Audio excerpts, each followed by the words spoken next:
April 30th, 1943. A Spanish fisherman pulls a bloated corpse from the waters off Huelva. The dead man wears the uniform of a Royal Marines officer. Chained to his wrist is a briefcase. Inside that briefcase are documents marked Top Secret, invasion plans for Greece and Sardinia. Within 72 hours, those documents reach Adolf Hitler's desk. He reads them, he believes them, and he orders German divisions away from Sicily, the actual Allied target, to defend beaches that will never be attacked. The dead man's name was Glyndwr Michael. He was a Welsh homeless man who died of rat poison in a London warehouse. He never served a day in the military, and his corpse just changed the course of World War II. This was Operation Mincemeat, and it was just one piece of a shadow war fought not with bullets, but with rubber tanks, fake radio signals, turned spies, and elaborate lies. A war where the goal wasn't to destroy the enemy, but to make him destroy himself. This is the complete breakdown of every type of deception operation used in World War II. To understand why deception became so critical, you need to understand the problem the Allies faced in 1942. Germany controlled nearly all of continental Europe. Any invasion meant crossing water, either the English Channel or the Mediterranean, and hitting fortified beaches against defenders who knew you were coming. The mathematics were brutal. Military doctrine at the time suggested attackers needed a 3-to-1 advantage to succeed against prepared defenses. The Allies didn't have those numbers, not even close. So the British and Americans built something unprecedented, a bureaucracy dedicated entirely to lying. The London Controlling Section coordinated strategic deception from Whitehall. A Force operated from Cairo, and together they developed a doctrine that would shape modern warfare. Brigadier Dudley Clark, the mastermind behind A Force, put it this way: "It matters nothing what the enemy thinks. It only matters what he does." That distinction between thinking and doing was everything. If a German general suspected the invasion would hit Normandy but kept his panzers in Calais, just in case, the deception succeeded. The goal was never to fool the enemy. The goal was to make him act wrong. And to accomplish that, the Allies developed 6 distinct categories of deception, each designed to manipulate a different part of the enemy's decision-making process. Visual deception. The art of fake armies. The most iconic form of World War II deception was also the simplest in concept. Make the enemy see things that don't exist. Visual deception meant building fake tanks, fake aircraft, fake camps, and fake supply depots, all designed to be spotted by enemy reconnaissance planes. The technology ranged from crude wooden frames covered in canvas to sophisticated inflatable rubber vehicles that could be set up by 4 men in 20 minutes. The British perfected this at El Alamein in October 1942. General Montgomery needed to attack Rommel's Africa Corps in the north.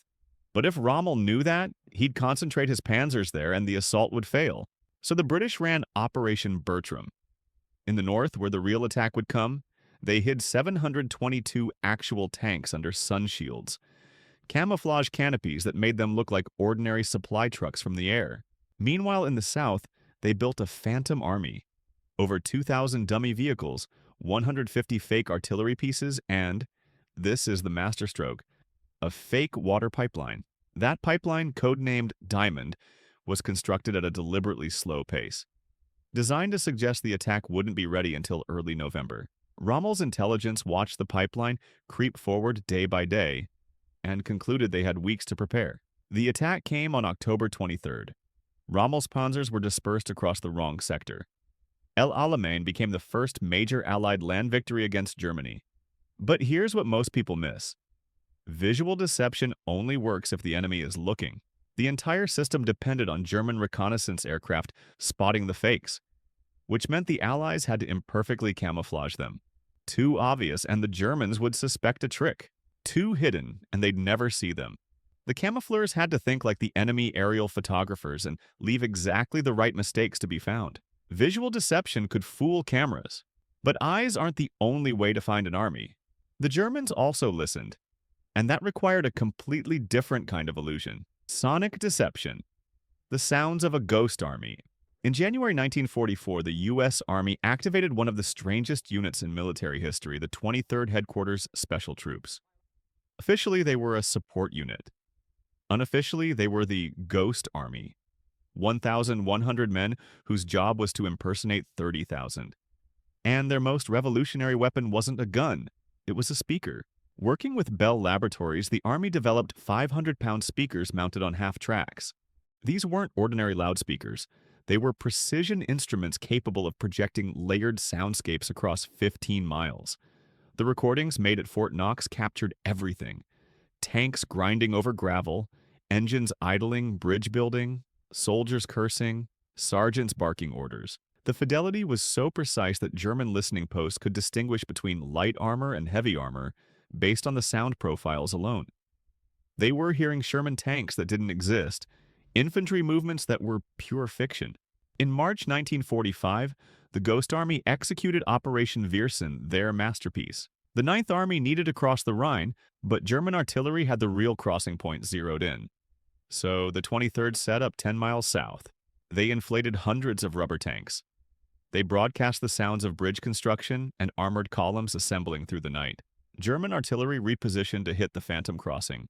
When the real Ninth Army went over the Rhine at the actual site, they faced minimal resistance. The Ghost Army is credited with saving between 15,000 and 30,000 American lives across their 20 operations. Bernie Bluestein, one of the Ghost Army's artists, because yes, many were recruited from art schools like Pratt and Cooper Union, was 100 years old when he finally received the Congressional Gold Medal in 2024. For 50 years, he couldn't tell anyone what he'd done. The unit remained classified until 1996. But even sound and sight weren't enough. The Germans had another way of tracking Allied forces, one that was invisible and traveled at the speed of light. Radio. Radio deception. The electronic illusion. Every military unit has a radio signature. The frequency they use, the timing of their transmissions, and, crucially, the fist of their operators. Just like handwriting, every radio operator has a unique rhythm when tapping out Morse code. German intelligence tracked these signatures obsessively, which meant the Allies had to fake them. Operation Quicksilver, the radio component of the D-Day deception, created an entire phantom army through radio traffic alone. The 1st United States Army Group, FUSAG, existed only on the airwaves. But to German signals intelligence, it looked like a million-man force preparing to invade Calais. The radio operators didn't just transmit military orders. They created the illusion of life. Fake units complained about supply shortages. Fictional sergeants filed reports about equipment maintenance. Imaginary soldiers requested leave to attend weddings back home.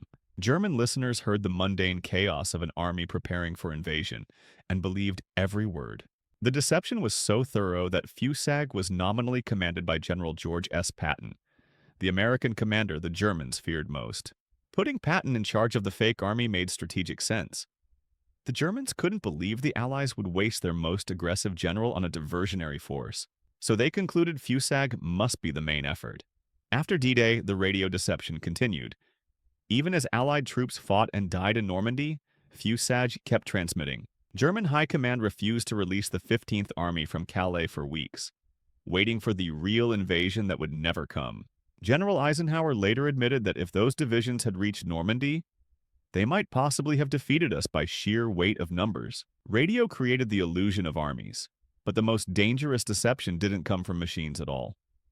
It came from people, specifically from every single German spy in Britain, double agents, the XX system.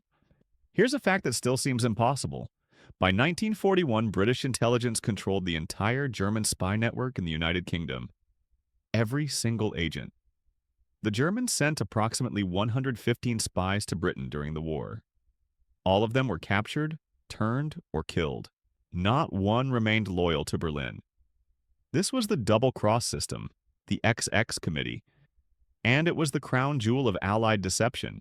The system worked because the British had two decisive advantages. First, they had broken the German Enigma codes through the Ultra program, which meant they knew when new agents were being deployed and what their missions were. Second, the Luftwaffe had been driven from British skies, so Germany couldn't send reconnaissance aircraft to verify what their spies reported. German intelligence was flying blind, completely dependent on agents who were secretly working for the enemy. The most valuable double agent was a Spaniard named Juan Pujol Garcia, codenamed GARBO. His story is almost absurd. Garcia hated fascism and approached British intelligence offering to spy for them. They rejected him. So he went to the Germans instead, pretended to be a Nazi sympathizer, got recruited as a German agent, and started sending Berlin fabricated reports, all while sitting in Lisbon using nothing but a tourist guidebook and train timetables to fake information about Britain. When British intelligence realized the Germans were redirecting ships to hunt convoys that didn't exist, based on Garcia's fictional reports, they finally recruited him. For the rest of the war, Garbo fed Berlin exactly what the Allies wanted them to believe. On D-Day, Garbo sent a message to his German handlers at 3 a.m., after the landings had already begun, warning that Normandy was a diversion. The real attack, he insisted, was still coming at Calais. The Germans believed him. Hitler kept the panzer divisions frozen in place. Garbo's reward? He received the Iron Cross from Hitler with British permission, while simultaneously holding an MBE from King George VI. He remains the only person in history to be decorated by both sides in World War II. The Western Allies had mastered the art of feeding lies to the enemy. But on the Eastern Front, the Soviets developed a completely different approach, one that didn't rely on turning spies at all. Soviet maskirovka, the vanishing armies. While the Western Allies focused on making the Germans see fake armies, the Soviets focused on making real armies disappear. The doctrine was called maskirovka, literally masking. It encompassed camouflage, concealment, disinformation, and operational security, on a scale the West never attempted. Where the British might create a fake army to distract the enemy, the Soviets would hide an actual army of 2 million men. Operation Bag Ration in June 1944 was maskirovka at its peak. The Soviets planned to destroy Army Group Center, the strongest German formation on the Eastern Front. To achieve surprise, they had to hide the concentration of 2.5 million personnel, 6,000 tanks, and 45,000 artillery pieces. They did it through ruthless discipline. Troops moved only at night. During daylight hours, entire tank armies sat motionless under camouflage netting in forests. Radio silence was absolute. Units communicated only by physical courier. Any soldier who broke concealment protocols faced execution. And then there were the underwater bridges. Soviet engineers constructed river crossings where the roadway sat 20 to 30 centimeters below the water surface. From the air, the rivers looked untouched. No bridges visible in reconnaissance photos. But T-34 tanks could drive across them, appearing to observers on the ground as if they were driving on water. The bridges were also nearly impossible to destroy by bombing. The water cushioned the blast. German intelligence was convinced the main Soviet attack would come in Ukraine, where the Soviets had left behind dummy tanks and maintained active radio networks to simulate the presence of armies that had already moved north. When Bagration launched, Army Group Center was annihilated. Nearly 400,000 German soldiers were killed or captured.